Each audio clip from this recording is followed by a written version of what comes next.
And it is time for Business News with Nona Peltier. Nona. So, the government's announced plans to reform laws covering the Reserve Bank. Have we got some details about what exactly is planned? Yeah, we do. So they looked at the first phase was the review that led to the establishment of a governing body that would sit around and decide things in terms of a consensus on how things should go with the Reserve Bank's decision on monetary policy and so forth. The second phase was looking at the underlying pieces of the legislation that governs it, which is the Reserve Bank Act. They're going to get rid of that act and they're going to replace it with two new ones. One that covers institutions and the other one that covers the interests of consumers, that is the depositors. And so I guess from the point of view of the institution, it's really to improve the financial stability of the system.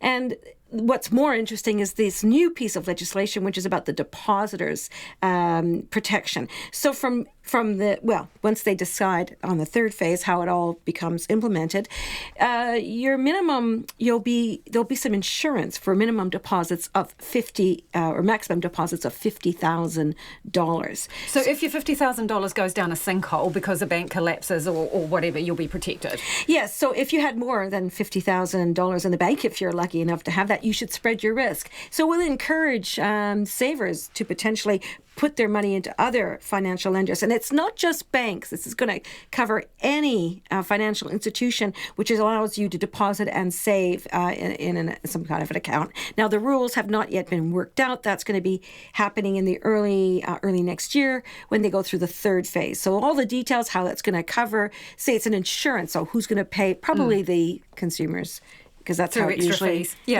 works. Okay, so property market, you've got more data that suggests it is picking up? Yeah, now this is data from Colliers International. They're a realtor, but they specialize in commercial real estate, deal with investors primarily. And they do surveys regularly, and their latest survey shows that the commercial property sector their confidence is at a 3-year high. So that's pretty strong. That's commercial property. We're talking industrial, office, retail, particularly industrial and office, and it's across the board. Now, also, people looking at buying investment properties that are homes, residential properties, also at a very strong level. Interesting, given that sort of every policy move the government has made around housing is to stop that kind of investment, second houses. Well, I can tell you it's not working because... According to this data. No, because the outlook for the residential property market is very strong. A net positive 41% of the respondents are expecting prices and the outlook to strengthen over the next 12 months. And all of this is tied to low interest rates.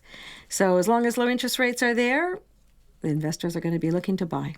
Shall we take a quick canter around the markets? Yes, Nona? Well, it's the same story.